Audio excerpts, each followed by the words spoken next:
and then you'll wait for your lifetime to get your certificate. I still don't have a certificate with my correct name on it. They've spelled my name wrong 3 times already. Still don't have the right one. But anyway, you register with DAF so that if there is an outbreak of disease, they know how to contact you. You've got to re-register every 2 years. It used to be every year. They've changed it to every 2nd year.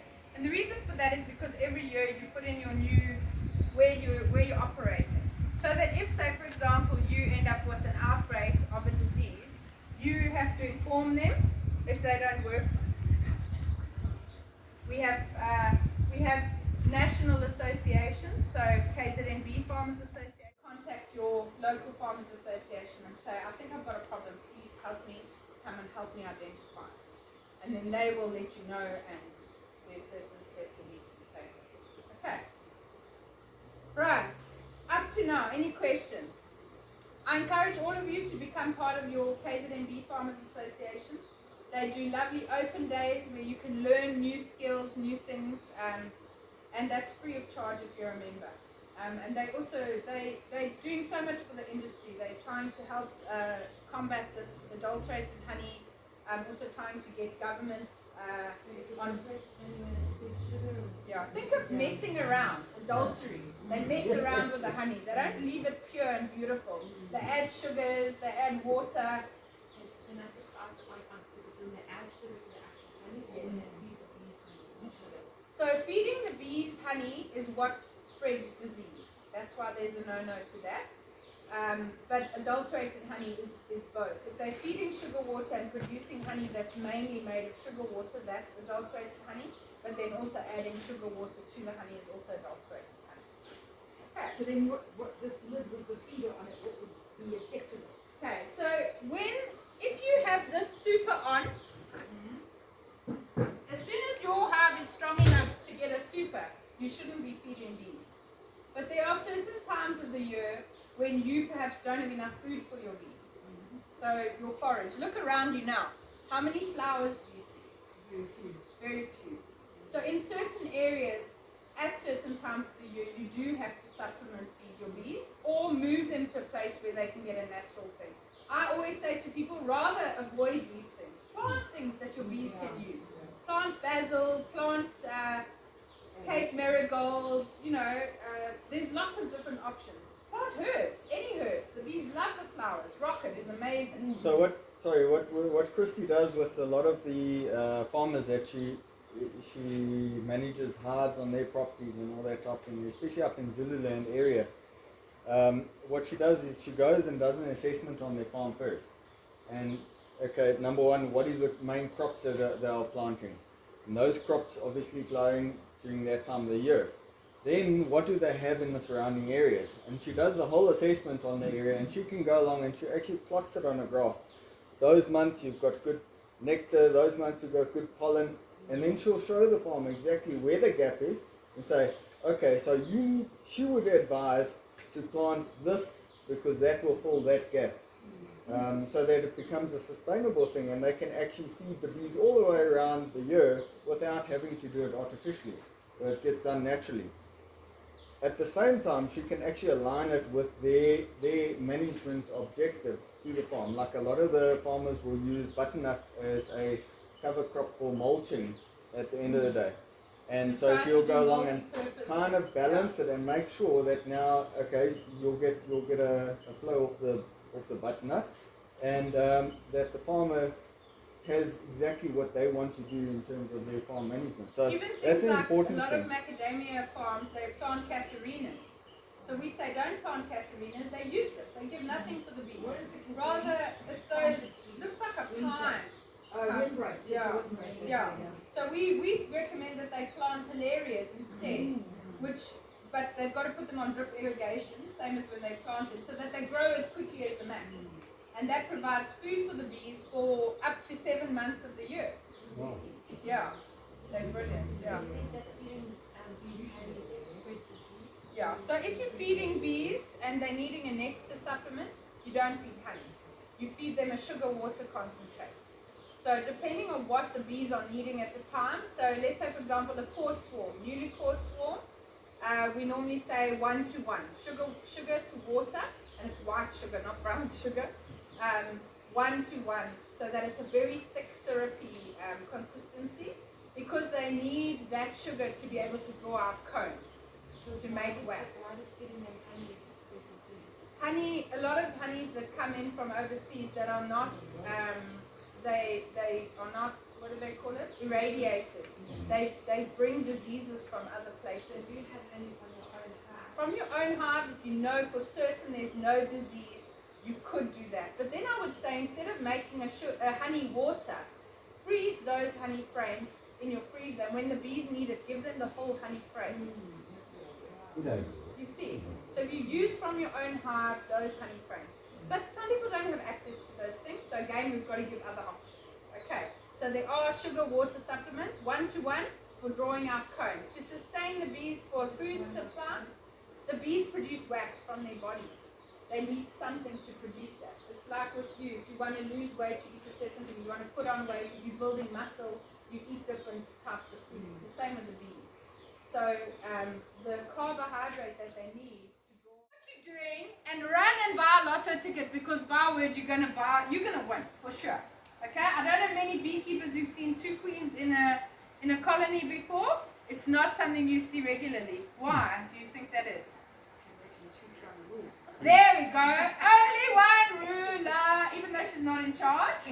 But she's the only one. And if there's another queen born in that hive, she is going to look for her to kill her. Okay. Yeah, because we can only have one ruler. Right. Let me explain first about the drone. Okay, the drone is the male. I want you to close your eyes, everybody. Okay. Close your eyes. Both eyes, hands.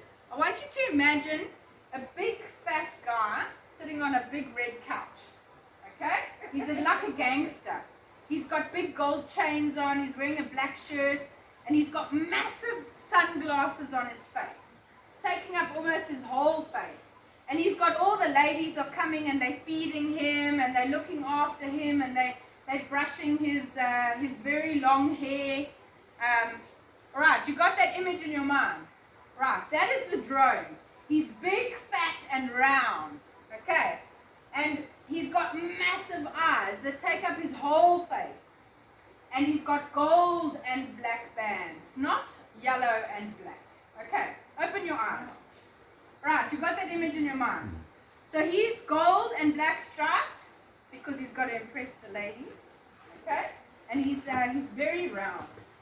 That's very important to remember. If you look in your book, you can see a picture of him compared to the worker bee. He doesn't feed himself. The worker bees feed him, and he eats only honey. So as soon as you have a cold day, and there's not a number of cold days, and there's not food coming into the hive, the first ones that are going to be pulled out, literally by their legs, and said, get out of here, you're a loafer, you're not contributing anything, will be the drones. Okay, so as soon as there's pressure on food supply, they take the drones out. Physically, they remove the drone brood, the babies, they pull them out of the cells and they throw them out. Okay. The workers that do that. The workers do that. So they're more like them. They are in charge, yes. Okay, so, yes. Alright, so that's the drone. Deep voice. What else? What other features does he have? Big eyes. Gold and black. Fluffy, it's quite fluffy. Okay, so we've got the drone down. Right, now I want you to close your eyes again. Right, I want you to imagine like a cartoon character, similar to Betty Boop. Very wide hips, very tiny little red shoes at the bottom of her tiny little feet. So she's got almost like a triangle shape, and she's wearing like a rusty red colored dress with a few stripes on her. Okay, do you see her? That is the queen. Open your eyes. Right, the queen has a very long pointy body at the bottom. Okay, why do you think her body is so pointy? Egg laying. She's also a perfectionist. She wants to lay each egg exactly in the center of that cell. Okay, important to remember, she's precise. If you see eggs in a cell that are not exactly in the center, it's a worker trying to be the queen. Okay?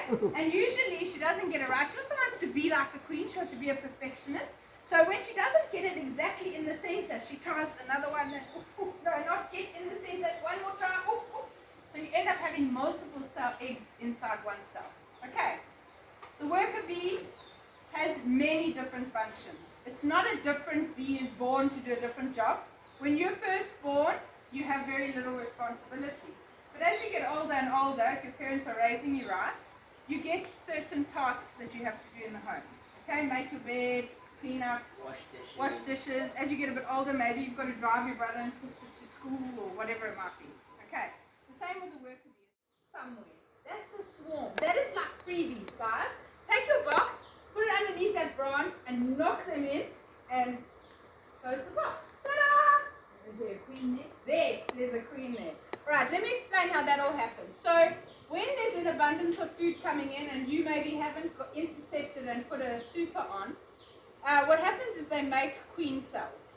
Okay, a queen is a potential new colony.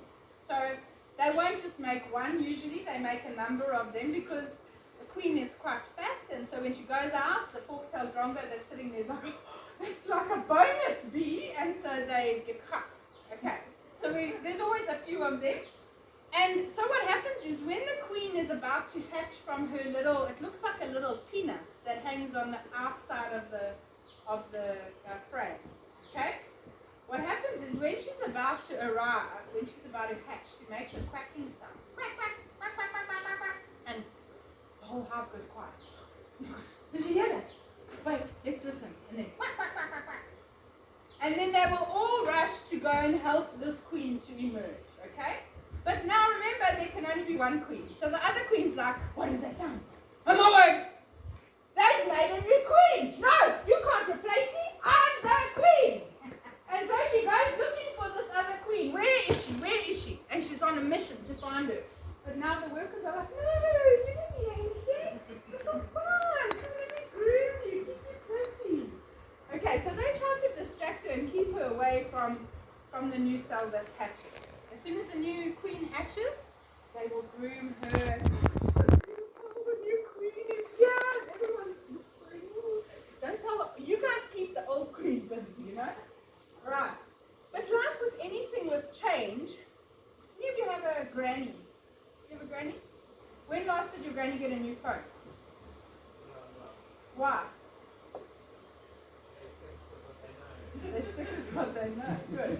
Okay, so the older bees, the foragers, the guard bees, they like, dude, this is not cool, eh? I'm not on board with this. I like the new queen must go. I like the old queen. She's always done things right. I know where I stand with her. My whole life she's been around. I don't want a new queen. But they realize most of the colony are, oh yeah, a new queen. She's got this. Let me just touch her quickly. Oh, it's so nice having something new and clean and fresh. Okay. So they start, obviously, they like her better. Let us get going, you know. And so they start spreading word amongst the other foragers. And so what happens is, this is something you're watching for, they start gathering on the outside of the hive. Almost like a little beard. Yes, they call bearding. It looks like a long pointy beard hanging on the outside of your hive. And what happens then is, I always say it's kind of like, you know when you want to go on holiday and you're just about to get in the car and someone's like, oh no, I need to quickly get my fancy shoes, or oh, I forgot my favorite toy. So there's always someone with one foot in the door, kind of like, and everyone's like, come on, let's just go already. Okay, so this is them hanging on the outside. Before that, the new queen who's got her new fresh wings, she's been groomed nicely, she does an orientation flight to get to know her area. She does this on her own, and then comes back to the hive. Okay, she's given her wings a nice little stretch, and yeah, they work. I can definitely do this. Okay, at the same time, drones have been produced in the hive, and what happens is, when you were young and a bachelor, when you go out looking for chicks, what happens? You go on your own. No, who do you go? Hey? Your wingman. With your wingman, with your crew. One guy said, yeah, I'll go with my boy. Okay, so the same with the drones. Once they leave the hive, they've been eating honey, they've been beautifully groomed, they're golden, black, they're looking amazing, they've got their big eyes on so they can see that one little queen in the middle of everything. and they go out and they create what they call drone zones. And the reason they do this is, remember, the drone has a deep voice, and many farmers who've been farming with bees for a long time on their properties, they can say that tree over there is the drone zone. Because when you go under it, you know how bees are on a tree and they have that light humming. Now when you go past the drone zone, it's got this deep underneath it. Amazing. So that the queen knows to go for that sound. So where all these drones are hanging out, waiting for the chick at the club, the queen now leaves the colony looking for the drone. Leaves? The new The queen or the new old queen. queen? The new queen. Okay. She has one chance to be free. She's got no responsibilities. She's like a teenager looking to find her man. Okay? So she heads to the drone zone, and all of the drones want her attention. Look at me, I'm so beautiful. Look at me, I'm shiny and new. And oh, I can see her. You and I are going to be together. So eventually she chooses one, and in flight they will mate. When they mate, oh, the drone, he's like, woo, I'm the chosen one. Lucky me. Big smile on his face. As he copulates, his sperm sac is absorbed by the queen, which is basically half his body. Cut off. Come on. And he falls to the ground, big smile on his face, happiest moment of his life, and he's dead. Come on. No. And the queen's like, yes, that was so lekker. Right, who's next, boys? Hey? So she can mate with up to 15 male drones. It'll be the first time she goes out of the hive, gets mated, and she's got to mate whatever she can to last her entire life. When the virgin queen is born, her abdomen is very small and pointy. But as she absorbs those sperm sacs, her abdomen becomes more and more enlarged. Okay.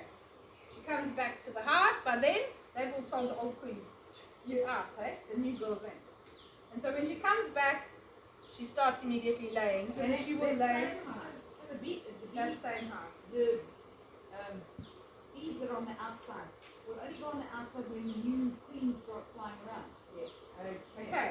So she then comes back and she will start laying eggs. Okay. In the meantime, the old queen, she's been in this hive quite a while, a whole year. That's quite long for a bee if you consider their lifespan is normally only 43 days. She's been there, say, a year, a season. So she's gotten a bit comfy, hey? You know, like a married woman, a little bit fat on around the edges.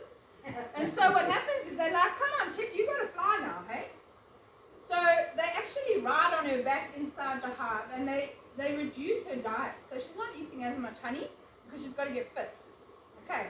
And so when they leave, it's like if you start exercising for the first time in a long time, and you take that first run up the hill, and you're not even halfway up, and you go, oh my word, I'm freaking tired now.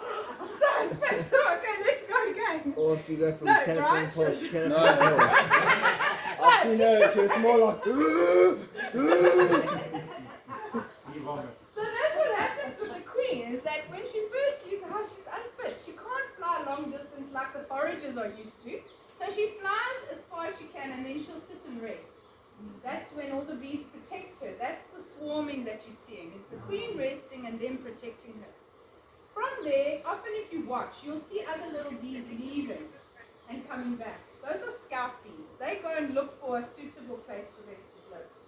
Okay. The sign of scouts around a hive that is baited is they're inspecting. It's like when you go and you're looking for a new house. You don't just stand at the door and say, yeah, this is the one. No. You go inside, you look around the outside, check out the garden, what's this like. That's exactly what the bees are doing. So when you're looking at bees scouting, they're literally inspecting your hive to see, it's okay, they're coming in, they're going out. Right. So I always say to people, if you see your bees start gathering on the outside, it's too late now to put a soup up. Put it anyway, but they will probably still swarm. Make sure you have a new home ready for them. Have a box that is baited, not right next to the old queen, the new queen's house, because who wants to live right next door to their daughter? Not me. Okay, so at least 100 meters away, You can make it even further than that, but make it far away so that she can find her own new home. Okay. Remember, an older queen can't fly as far away. Okay, because she's not as fit. They'll go to wherever it's most convenient. Right, and often they'll move into one box, and then they'll be like, no, actually this isn't right, but there's another one over there, we'll move into that one instead. We've had at our house, they're moving from one box to another until they settle onto one. Okay. If you catch, let's say for example, we didn't have those plugs in and we caught one in our garage, which we have. Last week. You're able to move that hive 1 meter a day. Okay? When they're first in there, I would recommend, if you see them come in today, move them immediately that night before they do their first orientation flight. Once they've done their first orientation flight, the GPS is set. If you move that colony, say 5 meters to the bottom of the garden, when they go out foraging, they're going to come straight back where they were to begin with. Okay. Got it? Right. Another way that you can move the hive is if they've just moved in a swarm, you need to leave them how long? The magic number, 2 weeks, at least 2 weeks. I always say at least a month. And then you can move them either, you can move them 6 kilometers away. If some of you are like, oh my word, my property isn't that big, find a friend nearby who has a property 6 kilometers away. Move your bees at night when everyone is home. Move them to where you want to keep them. Leave them there for how long? 2 to 3 weeks for the new foragers to come about, and then move them back. Okay, to wherever you want. You can put them anywhere in your house. So if I caught a hive here, for example, then maybe tonight I'd take them to my house, put them anywhere there. In 3 weeks' time, I'd bring them back and put them on the apiary site that we've got set up over there. Okay, the new bees that are going out foraging have never seen this area before because it's of the time span. Okay. Okay, so Any questions? The queen, when she moves to a new hive, the old queen, will she do another? Hive and then open it up. You need to give them time to say, guys, there's a fire, to spread the word amongst the whole colony so that they can all go and drink honey. So I normally say if we're going to go into a hive, smoke them, go and have a wee, get dressed, get your stuff together, and then come and open the colony up. Okay? Give them time. If you smoke them and you open them, you are going to get stung, I promise you. Because the word hasn't spread to them yet that there's a fire and they must get their honey. why go smoke them and then go for a wee? Because you're going to wee yourself when you get stung. No, yeah, maybe. But also, once you're in your suit and you need to wee, you can't. You can't do both. Okay? Always wee first. Learn now. It's not a wetsuit. Even though many of the full suits have got a zip for the guys at the bottom, do you really want to be exposing that to possible bees? I'm just saying. Okay. Let's divide it. Let's flip a coin and see. You just need one booby trap that you didn't see on you once. No, not fun. Okay, so smoking them is part of creating that reaction to make them go and get what they need to start over. Okay, and when their head is inside the cell, they can't see you because their head is here. Yippee, so they don't notice things. Okay, so that's what we're trying to create. Some people say put dacha in there and smoke them, they're going to be calmer. That's absolute rubbish. The only person that's going to be calmer is you. As you like, guys, whatever works for you. No So judgment. you're literally smoking it in through the holes. You're smoking it in through the holes. You put the whole nozzle into the entrance, okay? And you smoke them. 2-3 puffs either side. But you smoke it, so basically you just get 1 or 2 puffs at the entrance just to get the bees that are there to move away. Yeah. Because sometimes the smoke can be a bit hot. Yeah. And you don't want to go and Yeah, obviously you don't burn want hot those smoke. bees that are right there. So 1 or 2 puffs at the entrance and then you stick that nozzle in and you puff it to get some smoke. When we are using the smoker, when we're doing management, we're using the smoke to move the bees away from where we need to work as well. Because, I mean, if someone blows smoke in your face, you're like, oh, you move away from it. The same with the bees. If you are moving bees, let's say you need to move your beehive and you're going to do it at night, like you should, and you're going to move it at least 6 kilometers away, you're not going to put smoke in the hive before you seal the entrance because you'll suffocate those bees. Okay. So whenever you're moving bees, keep that in mind. Don't use smoke at all. In the beginning, when we first started, we used to do that. And it's very sad. You kill bees without realizing that you're doing harm. So I'm telling you that out of very sad experience. Okay. I've lost my train of thought completely. Okay, so we've got the each cell, okay? The egg, once it's laid and it pupates and they put a cap over it, we call it capping the brood, we call it cap brood. Easy. It looks like paper over the top of it. I'll show you in the colony so you'll be able to see what I'm talking about. When that bee hatches, it leaves a little bit of a cocoon behind. Okay, so every time it gets that little bit smaller and smaller. Okay, so that part of your management of the hive is realizing that you can't, once they've built wax, they will need to regenerate it eventually. So over time you move the frames so that further to the outer edge of the colony so that you can remove them and replace them with new frames. Okay. Pollen is also stored in the hive. Bees have two arms in the front.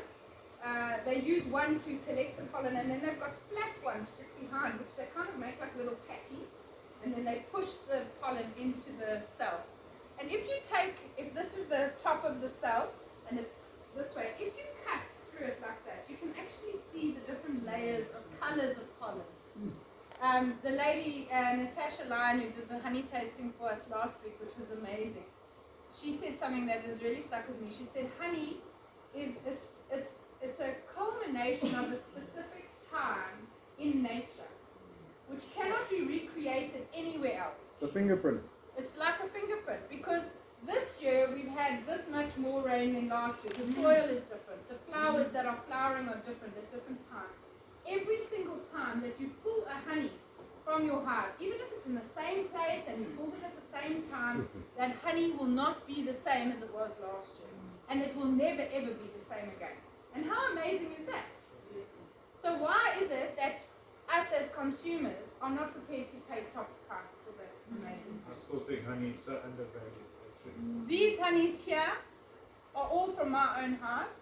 They are, all that we do to our honey is we spin it and we put it through a double sieve to filter off the wax and pollen. Sometimes as you get to the bottom of the jar, you still see little bits of colored pollen. And that is brilliant for you. It's good for you. If you eat honey from your own garden, you can reduce your problems with sinuses, allergies, all that kind of stuff. The Egyptians years and years ago understood how important bees were and how important that honey and the propolis and everything was to the body.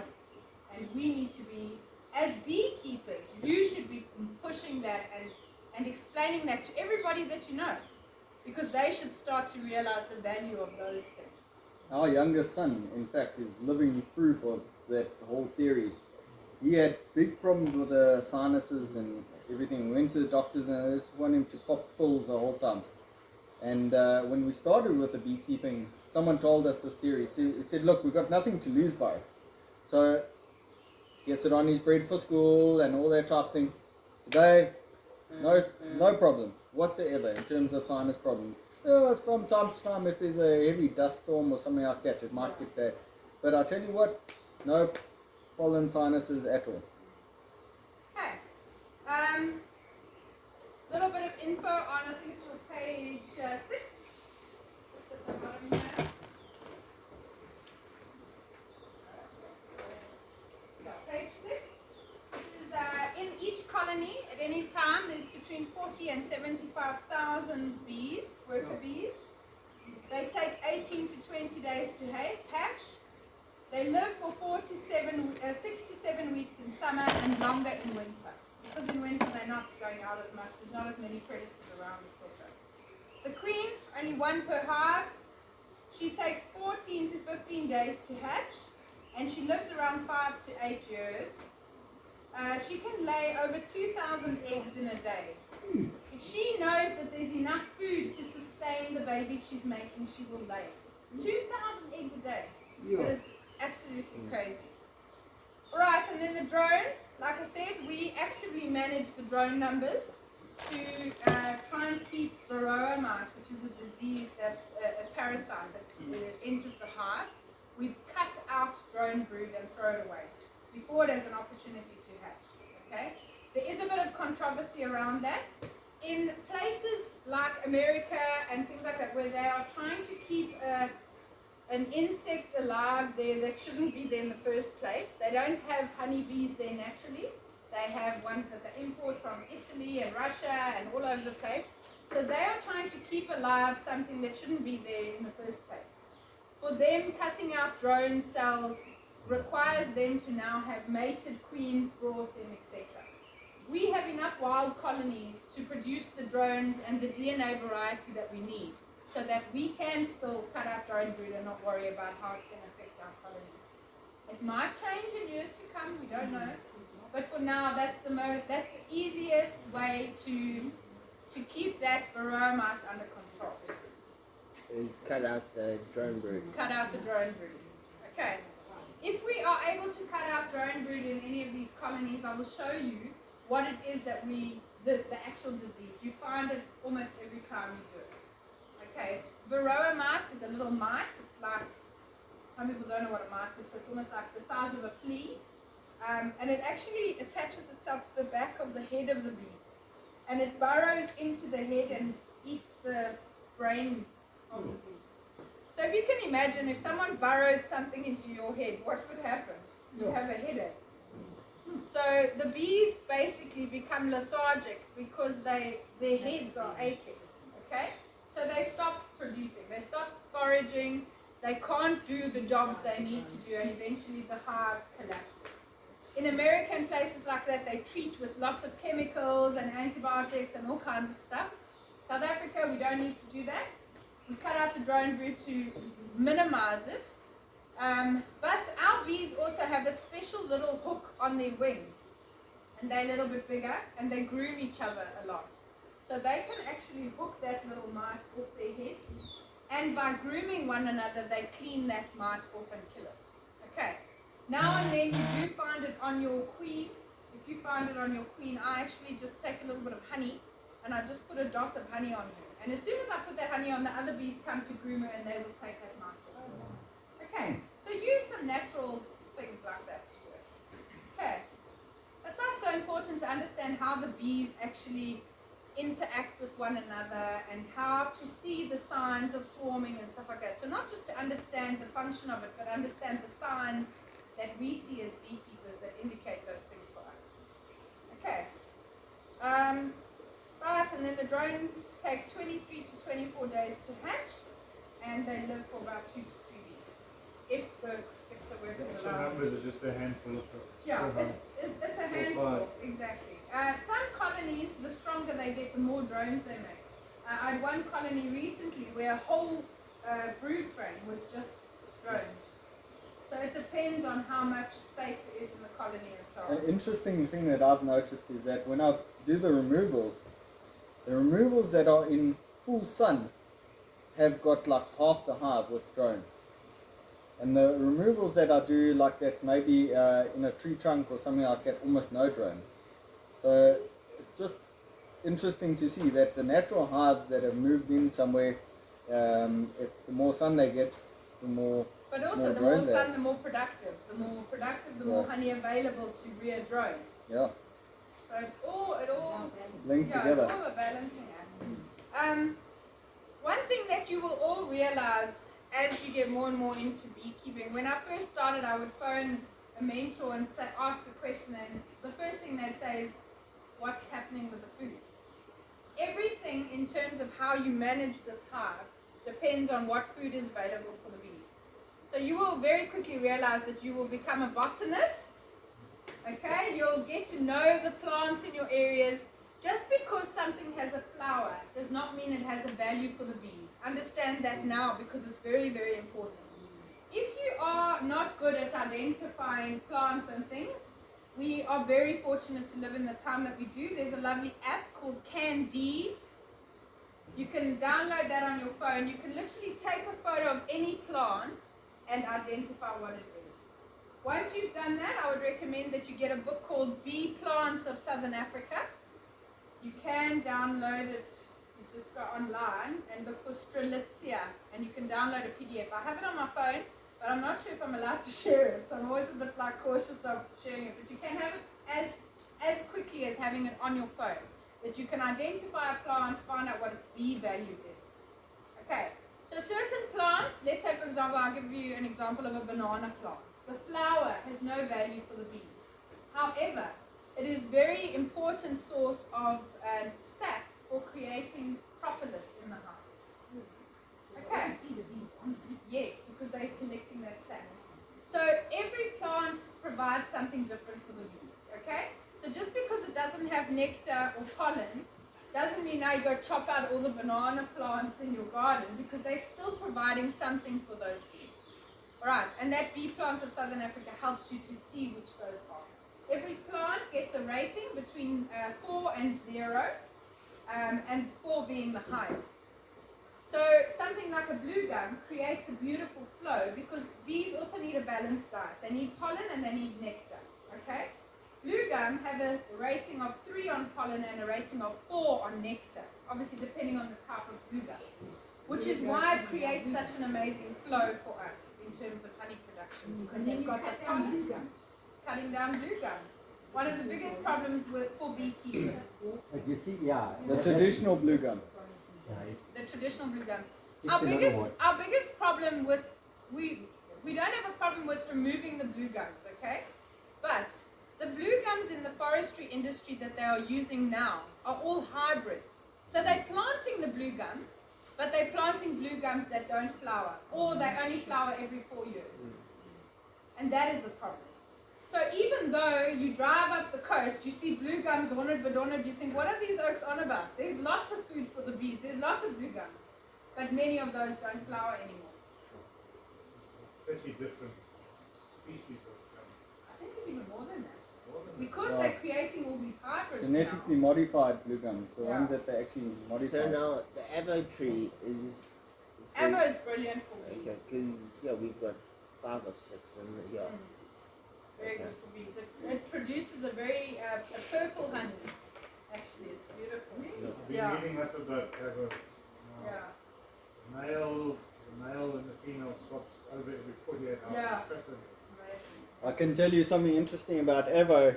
When we first started off, I think one of the first big batches of bees that we bought, I think it was 50 swarms or something that we 40 something. something. And we went along and had a look at these and said, wow, okay, these bees are brilliant. And the guy went along and said, look, but hang on, it's going to cost you a little bit extra. They all got supers on them and they're full with honey. We're like, yo, okay. We went along and did the calculations on the sideline. This is like serious money worth of honey we can sell here, you know, type thing. And he only smacked on, I think it was extra 40,000 rand in terms of the honey value. So he only gave us a spinner and this and this and this. Okay, great. We're getting a good deal here. So we went along, put it all together, moved everything away, pulled off all the supers, started spinning the honey. We got halfway spinning, and the guy said to us, "Hey, I've got more swarms here in Hillcrest.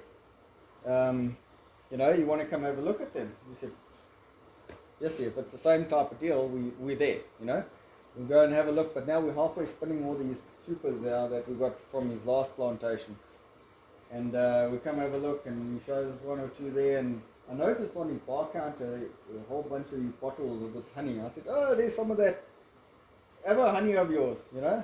He said, "Oh, yes, that's crap stuff. I can't even give it away." Yo. I'm like, Yeah. what? Who was the sucker? Yeah, we got Yeah. just suckered. Now we've gone and paid a premium price now for extra all this honey that he can't even give away. Now we think, okay, that's great. We've been like suckered into this industry like you have no idea. So in any case, we carried on spinning and stuff. Christy started going around. Christy can sell ice to an Eskimo, by the way.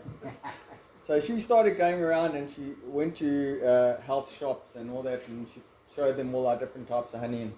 And they said, "Oh, what's that honey?" "Oh, you should, well, this is our ever honey at the, you know, the dark stuff." And they're like, "Ever honey? Yes, we'll take it." You know, they were paying almost double the price at one stage for the ever honey, because the darker it is, the healthier. So they were at one stage, people were offering us double, almost double, for the ever honey as opposed to the normal Like I was Mac missing honey food. or the riverine You know forest what or the whatever. thing is? It's Incredible. all about educating the consumer. Right now, I mean, that first bit of honey that we tasted from the game farm that looked like molasses was amazing. But for us, honey was that golden color that you buy in the shop. The problem in South Africa is that there aren't enough people marketing local honey. Real honey. Real honey. And Not saying half to the sugar guys, water. honey isn't that golden syrup that you get. It's actually lots of different colors. I think we've had 2 batches where it actually comes out like a golden Yeah. color. That's it. The rest is all like red or purple or Lovely. Mine Yeah. is golden, all sorts of different colors. Lovely. Yeah, but the blue gum honey is golden. The blue gums, that's the main source of honey in South Africa. Most honey that you buy on the shelf is blue gum honey. Okay. Cool. Brian's going to touch on how to bake boxes and all that, so I'm not even going to go there.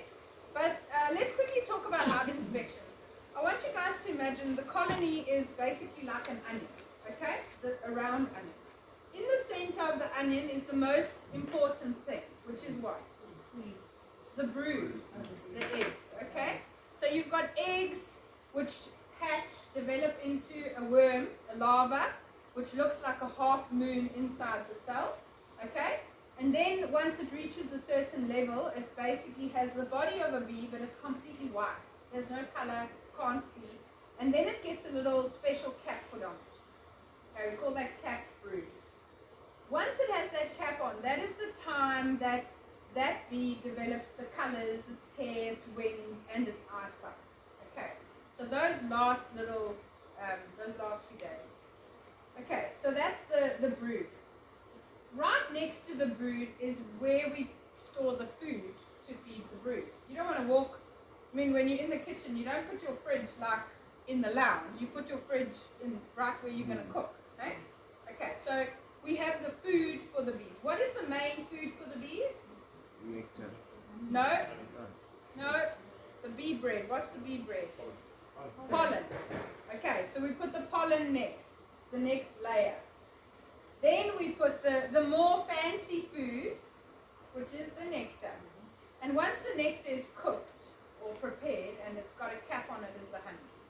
Okay, so from the middle we start with brood, then pollen, then Nectar. then Honey. right again.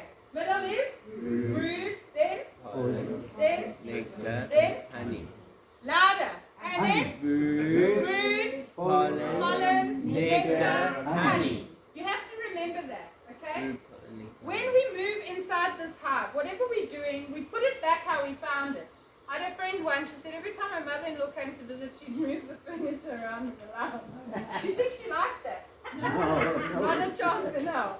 When you go into your beehive colony, make sure you leave things as you found it. Clean, you haven't put grass inside there by accident, and you've left it back in order. Unless you are doing a specific management thing to correct certain behavior that the bees are doing, or to give the queen more space to lay, or whatever it might be. Okay, so you leave it as you found it. If you take the frame out this way, don't turn it around and then put it in a different place and move the furniture around. Leave it as it is. Okay, so an onion, most of the time, sorry, just making sure you're all awake. Right, let's imagine this is a brood frame because I don't feel like moving everything. Every time that you take a frame out, you've got the onion this way and you've got the onion that way. Okay, so just remember that. When you take a brood frame out of the center, you're going to have what first in the center? Brood, and then pollen, and then nectar, and then right on the edges you'll have honey. Honey is the outer edge of the hive. As soon as there's capped honey, that's where the hive ends in the bee's mind. Okay, so if in your brood chamber you've got honey all on the top and the outer edge of the hive, do you think they're going to move into the super to build more honey? No. So you want to create space between where the capped honey is and where the next level, which would be nectar. Once it's turned to nectar, they'll cap it and make it into honey. So when we are adding supers, if this super is on top of this brood chamber, and I see it's almost full, and I want them to make more honey, do I put another super on top? No, you'd lift that one and put the Why? empty one because the honey's at the top and you want it to go. Exactly. And the bees don't like space. They're OCD. So they'll fill it up quickly. So if we've got nectar in here and I want to create more honey for me, I raise this and we call it under supering. You put a super underneath. Okay. If you wanted to, I'm just saying in a crazy world, you could put supers underneath your brood chamber. Because remember, it's an onion. But in practical sense, removing 12 kilos with bees and all that, and then lifting another 50 kilos just to get another 12 kilos. Crazy. It's crazy. Okay. So you can manage your hives however you want, but that is insane. Yeah. Simple. So in your brood chamber, if you've got honey at the top, there's no point in adding a super. But how do you get them to? Is it just So basically, you're wanting to manage the hive in such a way that they don't do that. As soon as they start storing lots of nectar, and you see 1 or 2 cells that have caps on them, put a super on quickly. Because you don't want honey in your brood. You don't want a big band of honey on the top of your frames. But if you are checking your brood every 2 weeks, you will see when they cap the first 1 or 2 cells of honey. Do you understand? yeah? So I'm looking at that frame in the brood chamber. The brood's in the middle. But you've got honey at the top of the frame. You That's don't healthy. always. We're just talking about how they structure their Ideal hive. world. Yeah. Okay, so if you've only got the brood box and you've got no super, the top of it would be honey. But now you want to produce honey, you make sure you put your super on before they start turning that nectar that you can see into honey. So then will they just They'll naturally move up. Yeah. It just grows. Yeah. Okay. Understand? Okay. I think what we're going to do now, I'm going to light a smoker quickly. I'm going to run and go and smoke our girls so they can say, while we all get suited up. What we're going to do, we're going to split into 2 groups. Okay. So guys, when you take Okay. everybody's shoot, a bee will Awesome. shoot the size of a 3 mil. If you're just like, let me show you, your body hasn't helped you at all. Here's a gap for bees. Here's a gap for bees. All the way to the top. There's Velcro.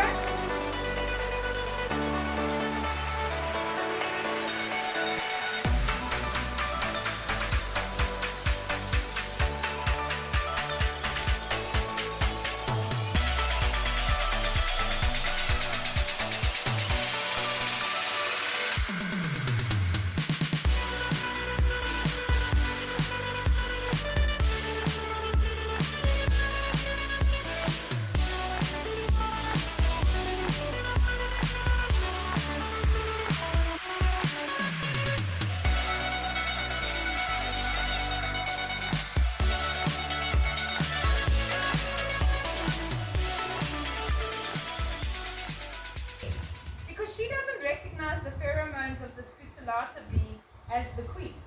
So she's like, guys, there's an emergency. I better start laying eggs because this queen's not working. There's no queen. And so she starts laying eggs. But remember, her bum is short and she's a perfectionist. So she's trying to get her egg right in the center of the cell. And she's not getting it right. So she's got multiple eggs in the cells. Okay? And what happens is the Capensis bee is slightly longer than our bee, like literally a couple of millimeters. And so what happens is once that fertilized egg that she's laid reaches maturity and is capped, the capping is slightly taller than our one. So you guys saw in the hive, the brood is, the caps of it is all nice and straight. What happens with the Capensis infiltration is that it becomes wavy. Because you've still got the normal queen laying eggs, and now you've got this other invader laying in between, and so you've got all this wavy comb. Right, the second thing that you're looking for. Also what happens is it seems to look a bit puffy, the brood. But remember now, the drone brood is also a bit puffy because he's bigger. But remember the size, he's fat, she's thin. Alright. So what happens now is the Capensis bee is in, she's laying eggs, and because she's laying eggs, you're so special.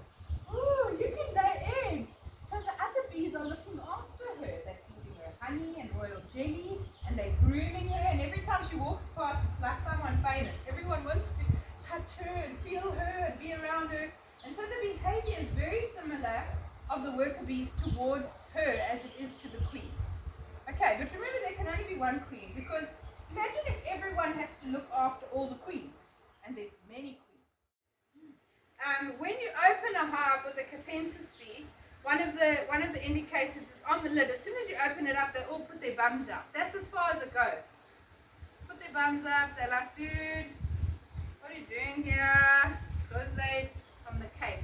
I think they drink lots of wine. They're like a little bit out of it. So do you guys remember when we opened up the colony with the super on? Remember the activity of it, okay?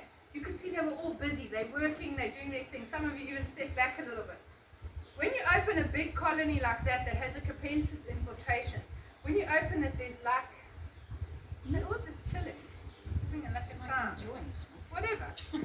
So the behavior of the bees is different as to when it's a normal colony without Capensis. We normally diagnose by looking at 3 of the 5 symptoms. The 5 symptoms being black bees with the little half moon on the back of their heads being black, not orange. Okay? Sometimes, especially here from Mozambique, you get also a similar black bee, but it's behind its head is orange. So just because you see a black bee doesn't mean it's Capensis. Okay, so we're looking for that little half moon at the back of their heads must be black. We're looking for multiple eggs. We're also looking for wavy brood. Okay, and usually the pattern isn't beautiful and flat. It's all over the place. Often you can see the multiple eggs specifically along the outer edge of the comb, because that's where the comb is a little bit shallower, so she can get her bum in there nicely. Okay. Also remember, as soon as the hive starts realizing there's something wrong, the queen, who is their normal queen, is not being looked after as much because there's a number of other queens. So she starts to lose condition. When she starts losing condition, she's not laying as much. So what do the bees say? Oh my word, there's no queen! Let's make an emergency queen cell. And so they make a new queen, but the Capensis bee is like, I'm the only queen. So she marches off to the queen cell and she eats big holes in the side of it. So that queen cell can never actually develop a proper queen. So if you look at that side that you saw there, you see So that was the start of a queen cell. how would they eat that? So They you would be able to see normally that. it develops the full peanut, and then they eat literally a big hole in the side of you it. see that, you know, You see that, yeah. So I always say you've got to at least find three to confirm. And then what do you do? Then unfortunately you have to destroy the hive. Okay? Because it spreads so easily. What happens is as soon as that hive starts collapsing, the Capensis bee is like, dude, this place sucks, they're not looking after me anymore, I'm moving. And so she leaves and she finds another colony to infiltrate. And so we have the cycle happening all over again. So once you find Capensis in your hive and you confirm it, you've got 72 hours according to South African law to destroy that hive. The way you do that is you wait till night time, close up the hive. These again, those seals are very nice with no ventilation. And what you can do is you can either pour warm soapy water over the whole colony, effectively drowning all of them. Or what you can do, we have, I've got something called, it's phostoxin. Yeah, it's for Yeah, moles. it's for moles. It's also used in silos, the same stuff that you use in silos. So it's food grade. So once you kill the bees, you can reuse the hardware, which is great. So what you do, this is basically like a tablet that turns into a gas when it's exposed to oxygen, and it stinks. So what you do is you seal up the hive, make sure all the bees are inside. You pop one of these tablets inside. I usually put a black bag on top to make sure the bees are completely sealed inside. Close it up and kill them. Okay, very sad. It's a horrible thing to do. It is.